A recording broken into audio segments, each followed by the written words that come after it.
Bonjour à tous. Alors aujourd'hui nous allons sortir un petit peu de la politique si vous voulez bien, et dans mes fameux monologues, qui ne sont vus que par ma mère, ma fille, mes voisins, mais c'est pas grave, je marque ça pour l'histoire. Donc dans ma série monologue, je voudrais faire un peu comme Colombo, c'est-à-dire vous parler de ma femme, hein, qu'on ne verra jamais. Alors nous étions de retour de la plage, et devant nous, il y avait une petite blonde française, 16-17 ans ou 18 ans, qui était avec son copain, manifestement, qui était arabe. Bon, voilà. Et donc il était, et tout le chemin, il lui donnait des coups de pied, il lui donnait des claques, mi-affectueuses, enfin, bizarre comme claque quand même. Et ma femme, qui n'est pas une Française de souche, me dit mais je comprends pas ces filles qui acceptent ça, on dirait qu'elles aiment ça, je comprends pas. Les questions qui amène une réponse très longue. Et je vais essayer de faire cette réponse très longue.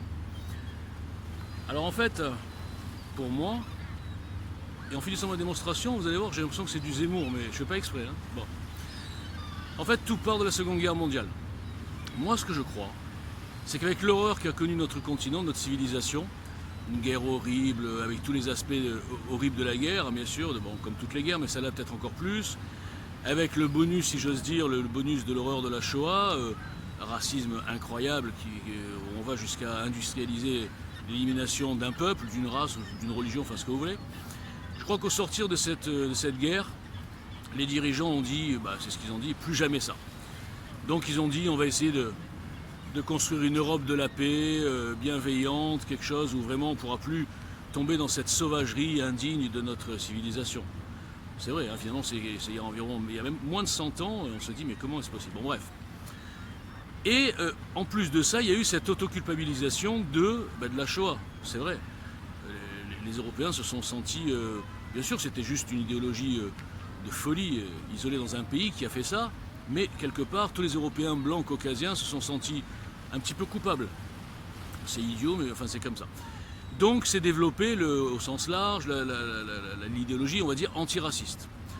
Et en partant de l'antiracisme, donc plus jamais ça, etc., en partant de plus jamais ça à la guerre non plus, tout le monde il est beau, tout le monde est gentil, on est arrivé finalement, et au niveau de l'éducation nationale, je ne sais pas si c'est pareil dans tous les pays, mais en tout cas en France c'est flagrant, on est arrivé à une éducation nationale qui forme des gens à détester l'histoire de notre pays, à ne parler que de la collaboration ou que de la colonisation, sans parler des causes bien sûr, sans parler de la base de la colonisation, en tout cas de l'Algérie par exemple.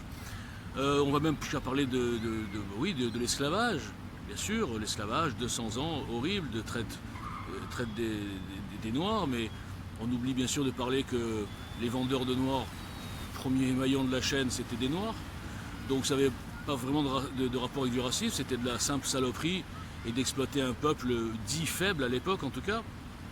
Bref, on modifie l'histoire pour faire passer les Blancs, les Caucasiens, les Français, tout ce que vous voulez, pour des ringards, des fachos, enfin nos ancêtres on va dire, des ringards, des fachos, etc. Et en parallèle, la glorification de toutes les minorités, de tous les autres peuples, que ce soit les Arabes qui ont une histoire sans tache. Hein. Vous savez que les Arabes, sans tache.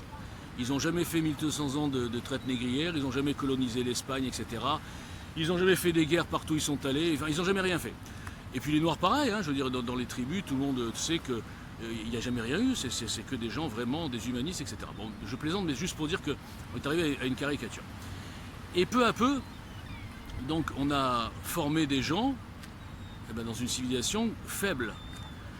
Une civilisation qui ne se respecte pas, qui se méprise, où on diffuse la haine de soi, forcément elle est capable de se raccrocher à d'autres valeurs. Alors après, ensuite, en parallèle, c'est un peu confus, vous allez voir, on va retomber sur nos pattes. Après, en parallèle, il y a eu le développement de tous les mouvements, par exemple, féministes. Alors évidemment, le droit des femmes, etc., il a évolué, c'est bien, super, etc. Mais à force d'aller trop loin, là, c'est vrai, comme le dit Zemmour, l'homme occidental est devenu une femme. Bon, moi-même, j'ai changé des couches, hein, j'ai pas honte. Donc l'homme occidental, peu à peu, il se féminise. Il change les couches, il fait la cuisine, il fait les courses, il éduque ses enfants. Oui, parce qu'il y a aussi le côté mai 68, hein, il est interdit d'interdire, donc il éduque ses enfants. Attention, papa, il n'est pas content. Hein. Ah non, il n'est pas content, papa. Ouais, donc le gosse, ouais, il n'est pas content, papa. Et alors, quoi? Bon, voilà. Donc on affaiblit une civilisation par manque de caractère, par, on va dire, dénaturation des choses, parce que bien sûr qu'il faut qu'il y a l'égalité homme-femme, mais la nature, on ne peut pas la changer. La génétique, on ne peut pas la changer. Retournez-vous dans l'histoire très lointaine, l'homme avait une fonction, la femme avait une fonction. Oui, non, il faut évoluer, mais enfin, là, c'est peut-être aller trop loin. Et en parallèle, on a des gens, des immigrés, des civilisations différentes, des religions différentes, qui eux sont restés, je dirais, roots, racines, vous voyez, pas Kunta Kinte, hein, mais racines, avec des bases fortes, solides, alors évidemment qui nous choquent, hein. Des fois c'est vrai qu'il y a des trucs que nous on peut plus entendre, hein. L'inégalité homme-femme, c'est complètement inaudible pour nous, mais néanmoins, sans caricaturer, ces civilisations sont restées sur les bases. Par exemple, une des bases de leur civilisation, on va dire tribale, on peut dire ça comme ça, c'est pas un gros mot, hein. Les migrants quand ils arrivent, surtout les migrants d'Afrique noire, quand ils arrivent, c'est quoi leur code à eux?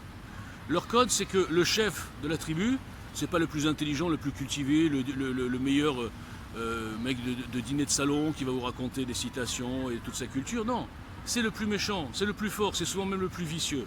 Bon. Donc c'est la culture de la force. Quand il arrive ici, oui, pardon, et puis la femme, bien sûr, on la respecte, mais enfin, la femme, elle est sous l'homme, quoi. Il faut dire la vérité, dans les deux cas dans les deux sens du terme. Dans leur civilisation, je veux dire. Donc quand il arrive ici, mettez-vous à la place d'un migrant, je sais pas moi, du Mali, du Guinéen, je sais pas, je dis au hasard. Bon, bref, il arrive ici. Il débarque, il voit des gens, des autochtones, qui baissent la tête. Il s'aperçoit que s'il gueule un peu dans le métro, s'il insulte tout le monde, etc., bah, les Français, on va dire de souche, façon de parler, ils peuvent être 30, ils vont tous baisser la tête et regarder leur téléphone. Il n'y en a pas un qui va se lever et dire, dis-moi où tu te crois, toi. Personne va se lever. Bon. Donc il dit, bon, déjà c'est un peuple faible. Après, qu'est-ce qu'il voit? Il voit des femmes libérées, il voit des femmes en jupe, machin, mais tant mieux, hein, qui s'affirment, qui ont un peu le pouvoir, hein, on peut le dire, sur plein de côtés de la société, qui ont le pouvoir. Mais qu'est-ce qu'il dit? Mais il dit, mais c'est quoi ces femmes? Des femmes de petite vertu? Moi, dans ma culture, une femme pas voilée, etc., excusez-moi, c'est une salope. Donc bien sûr qu'elle mérite que je la harcèle, que je l'insulte, etc. Et quand je dis ça, ça s'applique aussi à certains migrants des pays arabes. Je parle de ceux qui viennent récemment, qui découvrent la France. Ensuite, ils voient à la télé, qu'est-ce qu'ils voient à l'époque de Colomb, par exemple? On leur dit, regardez, celui-là, c'est le chef de la police. Alors, évidemment, quand ils voient Colomb, le mec, le pauvre, il n'arrive même plus à aligner deux phrases, qui respire la puissance, hein, qui respire le respect, etc. Le mec, il meurt de rire, le migrant. Il dit, mais c'est ça le chef de la police, d'accord. Lui, il a l'habitude, dans son pays, de se faire massacrer dès qu'il ouvre la bouche, et personne va dire c'est du racisme, forcément. Et là, il voit un pays où les gens sont faibles, les gens sont plus ou moins soumis, les gens ont peur. La police a peur, elle ne peut rien faire parce qu'il y a des associations qui protègent. Un policier ne peut pas faire son métier en France. Donc il voit tout ça. Bah, qu'est-ce qu'il fait? Il prend le pouvoir. Et en plus, il voit qu'en plus, il peut insulter la France, on va l'aider. On va lui donner des aides, on va lui dire oui, mais le pauvre, il n'a pas les codes. S'il fait un viol ou n'importe quoi, ouais, bon, c'est pas grave, comprenez, il vient d'un pays, machin. Il dit, mais c'est super ici. Et il se dit, bah, c'est la fête au village. Et